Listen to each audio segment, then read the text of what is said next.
Kalau ada pertanyaan, akankah Apple akan menjadi next Nokia?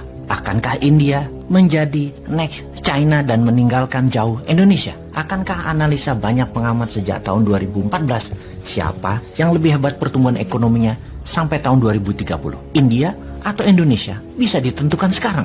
Pertanyaan berikutnya, apa itu Bilderberg Group? Apakah mereka yang sesungguhnya mengendalikan New World Order? Lalu pertanyaan, apa buktinya Amerika ekonominya terburuk saat ini dalam 30 tahun terakhir dan akan membuat dunia menjadi depresi? 4 kali resesi, 4 kali pertumbuhannya negatif, dan inflasi tinggi yang dimulai tahun ini, 2022. Akankah perang Ukraina selesai dengan cepat? Akankah ada virus Omicron bermutasi menjadi lebih mematikan dibanding virus Delta? Siapakah negara yang memiliki pertumbuhan ekonomi tercepat di dunia dalam 40 tahun ini? Yang ternyata bukan Tiongkok. Sahabat, pertanyaan-pertanyaan tersebut adalah merupakan bagian dari informasi ke depan dalam channel kita kali ini. Pertanyaan yang akan membuat banyak sahabat mengerti apa yang sedang terjadi di dunia saat ini. Informasi di media Bosman tidak menggunakan informasi dari media barat pro Amerika Sekutu dan NATO. Propaganda mereka tidak akan ada tempat di sini. Walau media di tanah air semuanya berkiblat ke barat, media kita adalah media resilient, media penyeimbang informasi barat, tidak termakan propaganda barat, pastinya juga anti pada propaganda Tiongkok. Tujuan kita yang utama adalah kita akan menyetop pembodohan dan pembenaran informasi yang dilakukan media mainstream yang juga membuat semakin memahami geopolitik dunia secara fakta. Kita mulai dengan informasi bagaimana pembuat vaksin mendapat keuntungan dari booster dan obat-obat lainnya. Sebuah fakta saat ini adalah Moderna dan Pfizer. Investornya mendapat keuntungan 10 billion dolar dari vaksin Omicron saja. Bayangkan, dalam waktu sekejap, hanya dalam 6 bulan di akhir tahun 2021 hingga awal semester pertama 2022, 100 negara terpapar Omicron dan total 10 jutaan orang terpapar Omicron. Dunia berharap pandemi berakhir di tahun 2022 ini dan sepertinya kita harus mengatakan rasanya tidak mungkin. Saya akan menjelaskan kenapa.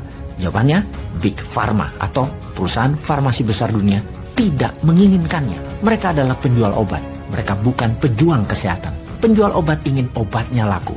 Pejuang kesehatan ingin masyarakat sembuh dan selalu sehat. Jadi virus Wuhan Corona ini merupakan golden rule. Setiap kemunculannya, setiap penyebarannya, setiap mutasinya adalah keuntungan bagi Big Pharma. Siapa yang paling diuntungkan? Siapa lagi kalau bukan Moderna dan Pfizer? Bernie Sanders, mantan calon presiden Amerika dari Partai Demokrat, berkali-kali mengatakan melalui tweetannya di Twitter, Moderna dan Pfizer, para investornya memperoleh keuntungan dari saham kedua perusahaan tersebut senilai 10 billion dolar hanya dari berita meningkatnya sebaran Omicron di akhir tahun 2021. Sudah saatnya perusahaan farmasi besar itu membagikan keuntungannya buat masyarakat dan mulailah mengontrol ketamakan kalian. Enough is enough. Apa maksud perkataan Bernie Sanders ini? Maksudnya adalah, bayangkan di tahun 2020 Moderna misalnya sahamnya adalah perusahaan yang merugi. Di tahun 2021 memperoleh 7 billion dolar keuntungannya. Ini sangat masif, luar biasa. Beda lagi dengan Pfizer. Pfizer di tahun 2020 keuntungannya mencapai 8 billion dolar. Di akhir tahun 2021 Pfizer membukukan keuntungan 19 billion dolar, meningkat 124%. Kita rangkum sekali lagi. Di banyak negara, pemerintah, dokter, dan saintis ingin mencari cara untuk mengakhiri pandemi ini. Namun tidak bagi Big Pharma.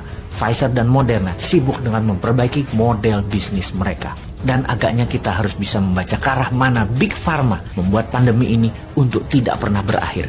Kita mulai menghitung. Berapa biaya satu injeksi suntikan vaksin buatan Pfizer? Catatan dari Kementerian Kesehatan Inggris, biaya satu suntikan vaksin adalah $1.